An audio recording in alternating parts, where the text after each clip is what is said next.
We all have people in this country who are understanding anything about preventative medicine. They have things that came in the modernization of our air. What do you do about preventative medicine? You are drinking miraculous bush because you have no money to go to the doctor. You want bits in your head of course in months. For anything, you have nothing. All kinds of things, Joey, some things that you know, you guys never do. But we have to use all kinds of things. All of a sudden, we got a group of people to go for checkups in the business state. Let it go to the business reset. Because we don't have money and supply that we can go for preventative medicine. People have sugars. Take more than the doctor to check that. You're cutting off for the way to play. People have a lot of rotten teeth all across the most dangerous. They have no money to go to dentist. You hold them all and send with black and scatter all over the mouth. We change that. They do history. They don't make that. They don't be insane any psychological report about the development of barbaric, but in the reality, talk to anyone who may do it, and they will tell you. But then you have a man who wants to turn the clock back. He wants to turn the clock back and put us back in the same position today that we were in yesterday. And we must say to him, no, it cannot happen. We will go on the map and change the course of history. Listen carefully. Because just over a year ago, the water authority paid out to a certain company, known by certain people, the sum of $600,000 for equipment and materials to be delivered to the Barbados Water Authority. I want to repeat it. They paid the sum of $600,000 for materials and equipment to be delivered. Do you know that to today, none of those materials and equipment have been received by the Water Authority? But it goes there. A few months ago, they were ordered to pay the sum of $270,000 for a contract.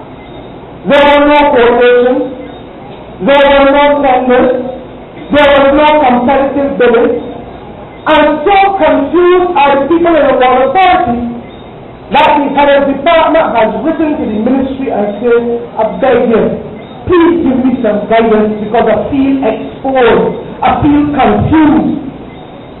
And the Water Authority still has no audited accounts for the last few years according to the Auditor General's report of this year. And I say tonight that whoever is responsible for calling that audit, they must call, because I know the rest of the facts. And I am not ready to release them yet. I know who is the company. I know who owns the materials. I know who is related to who.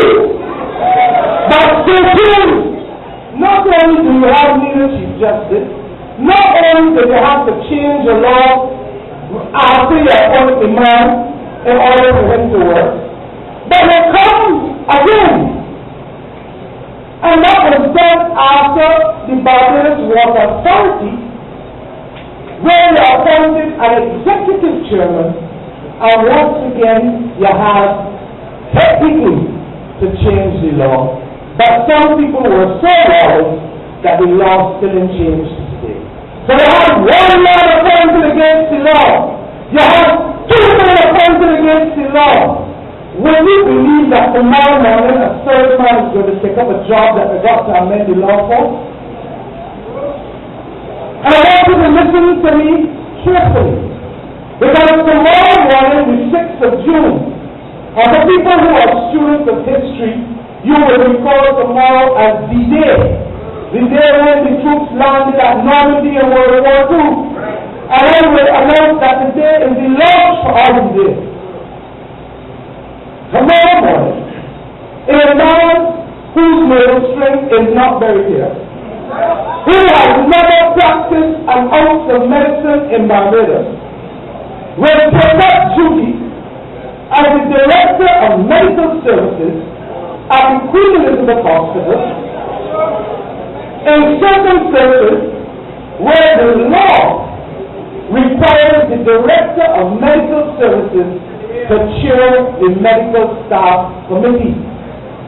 The law, not the minister, not the chairman, not the doctors, but the law requires the Director of Medical Services to chair the Medical Staff Committee.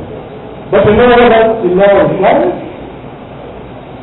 The law also requires that doctor chairing is a doctor who has practiced 12 years in Barbados as a doctor and 6 years as a consultant.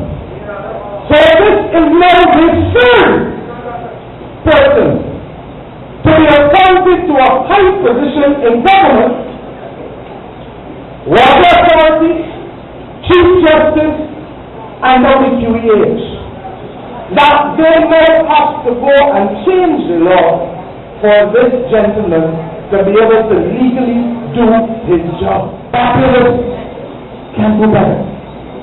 And let me tell you that after 40 years of service to the Barbados Labour Party and to my 27, I am not in this for me.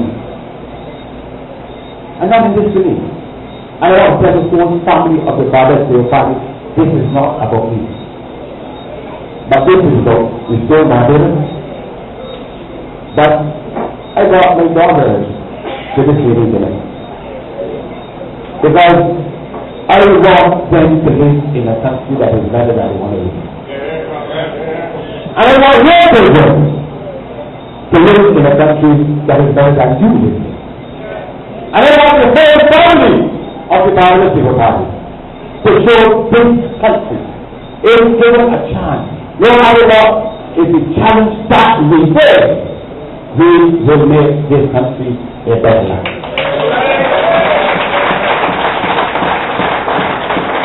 So I officially start this campaign by putting this issue before the people of Ireland.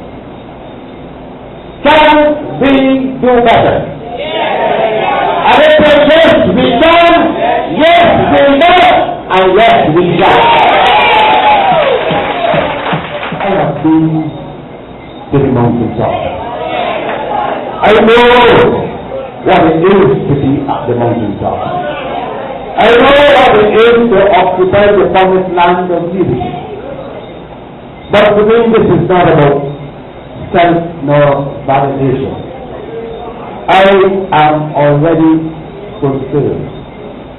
I cannot say that it means nothing to me to be a Prime Minister. I have been a Prime Minister more for a longer period than any other citizen of this country.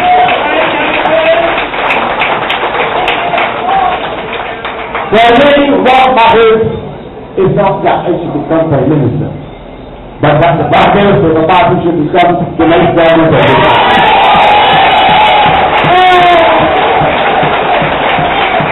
And here's what I want the body to win a seat.